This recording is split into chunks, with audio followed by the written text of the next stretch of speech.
Bom dia! Espero que todos estejam bem dentro do possível, né, das circunstâncias, cada um na sua casa ou trabalhando. Espero que quem tenha que sair esteja se cuidando e que esteja bem.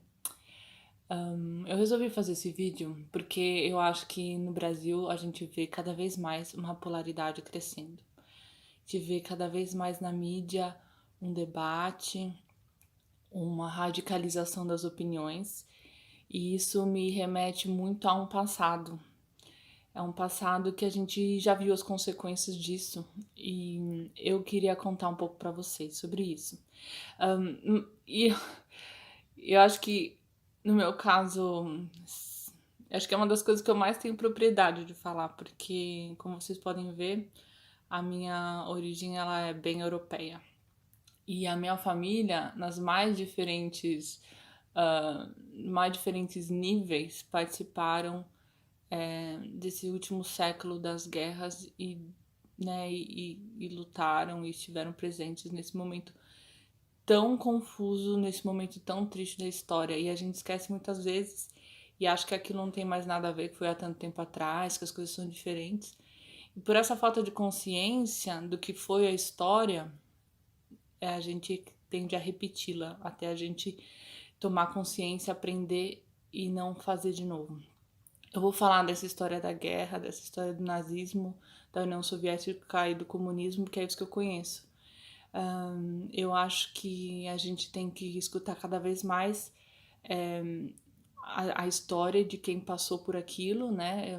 Por exemplo, se a gente for falar sobre a escravidão, sobre o movimento negro, acho que a gente tem que dar cada vez mais voz para as pessoas que literalmente sentem na pele toda essa questão e quem sabe a gente supera isso como sociedade e não repete.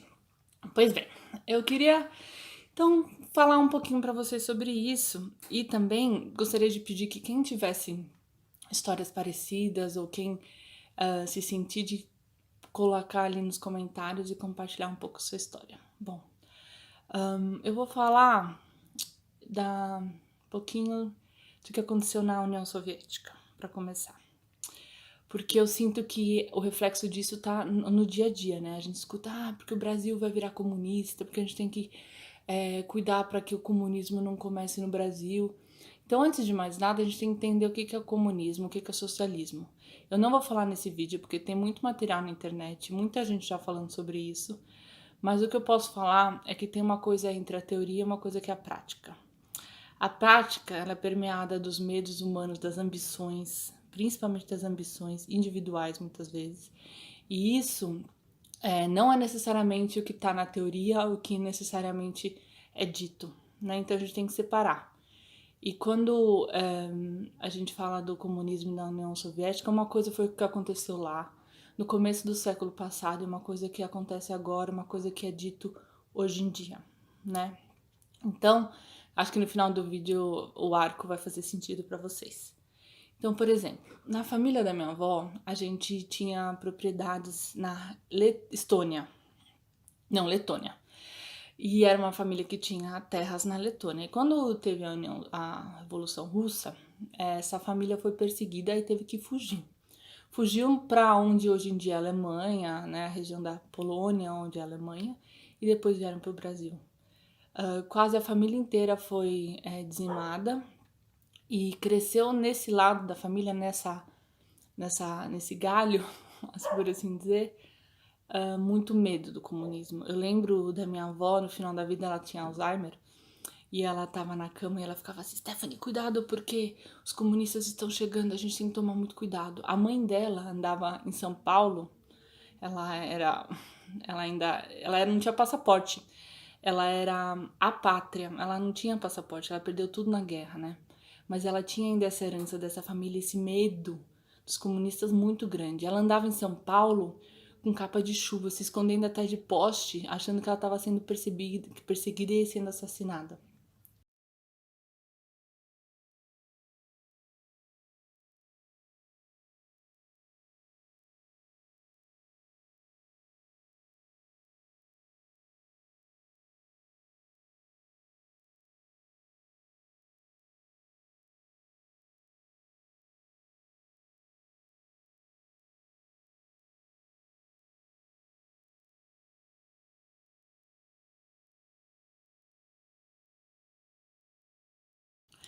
Então isso veio muito forte, eu escutei isso quando criança, né?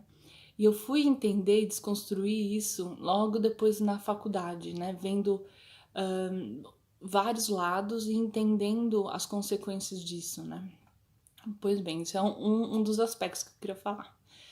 Um outro aspecto que foi marido dessa minha avó, que ele foi um homem que nasceu na Alemanha, logo após a Primeira Guerra. Ele viu a família perder tudo, a cidade ser praticamente dizimada. E a história dele é muito parecida com a do Jojo Rabbit. Vocês viram esse filme? Ele é assim sensacional, assim, ele mostra exatamente como era assim esse sentimento e o que acontecia, exatamente de forma de sátira, obviamente, né? Mas o que acontecia naquela época, assim. E eu vendo aquele filme, falei, nossa, é isso mesmo, né?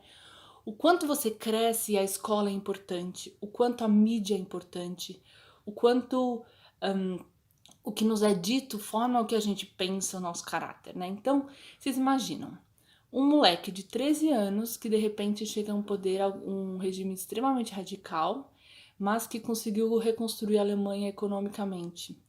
Lógico que isso foi a um preço que é impagável, né? A gente sabe as consequências disso, mas que cresceu ouvindo toda essa história, vendo todos esses filmes, né? E esse meu avô, ele quando chegou à guerra, ele era um adolescente, né? E a paixão dele era voar, então ele queria voar. Então ele passou a guerra inteira voando e, enfim, a gente não sabe muito bem essa história. Esse avô sobreviveu à tuberculose, à miséria, à fome e resolveu vir para o Brasil só com uma mochila. Construiu a vida aqui, era uma pessoa extremamente inteligente, mas que ainda com muitas cicatrizes e muitas marcas dessa violência que foi implantada dentro de si. E é muito contraditório, porque ao mesmo tempo uma pessoa muito amorosa, extremamente focada na família, que ajudou muita gente, ainda tinha muito resquício, muito para superar daquilo que foi vivido nessa época. Pois bem, ó, pra vocês verem a herança, né? O peso que isso tem. A minha avó, ela tinha um mercadinho e conta as lendas que ela escondia alguns judeus, ou que eles davam alimento escondido, porque era proibido isso na época. Então, você imagina de uma história familiar, né? Tudo isso que vem em cima da gente de tantas visões. Eu queria saber de vocês, como que é de vocês? Que histórias vocês trazem? Né? O que vocês têm dessa família que vocês têm que olhar? Eu digo isso porque chegou um momento que você cresce ouvindo tudo isso, vendo as fotos, e que a gente tem que se perguntar o que cabe ao passado, o que sou eu nesse presente e nesse lugar que eu tô.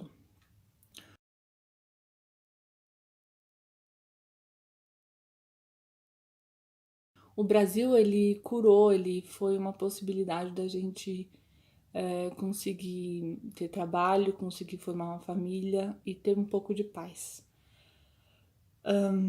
E aí eu fui estudar administração, depois eu fui fazer pedagogia, depois fazer geografia.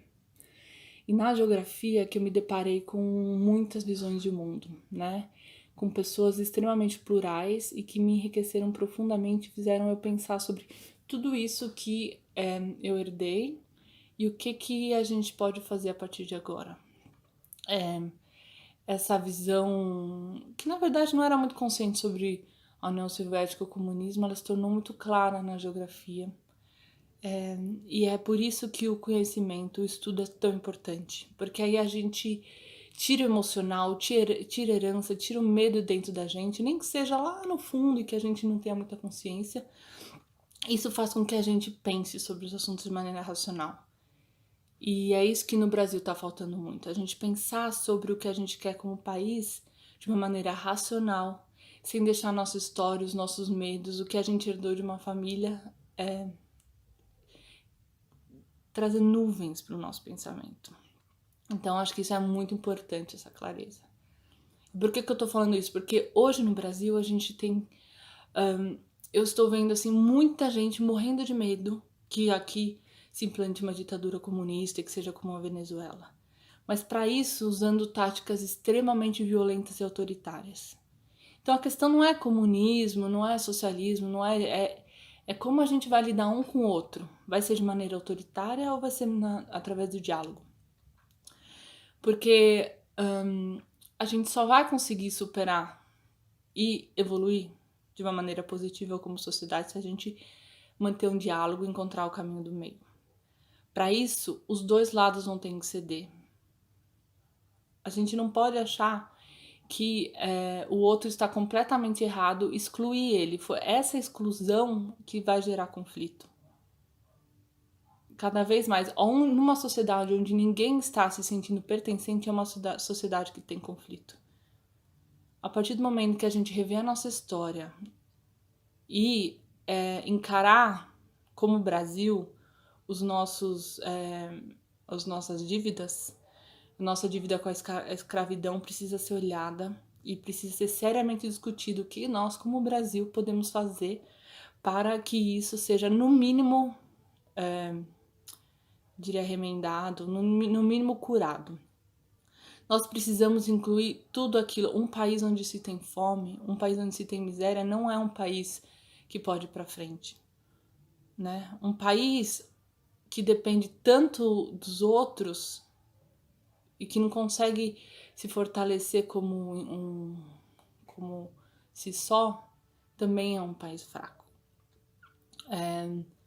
Nós só vamos conseguir resolver as nossas questões atuais se houver um diálogo. E armar a população, jogar esse ódio crescente um contra o outro, fazer do outro o nosso inimigo, vai levar a um conflito que a gente já viu acontecer no passado. Quando os alemães falaram os judeus são os nossos inimigos, quando na União Soviética o povo se tornou o inimigo, sempre que houveram inimigos internos e esse conflito cresceu dentro de um país, teve mortes e sangue. O Brasil tem muito que lidar com a sua história. Se a gente não entender que precisa criar uma economia, que a natureza seja incluída, respeitada, a gente está cavando a nossa própria cova. Nós, seres humanos, nós estamos dentro da natureza, estamos nesse lugar e a gente precisa criar relações saudáveis. O problema não é que falta comida, o problema é como essa comida é distribuída.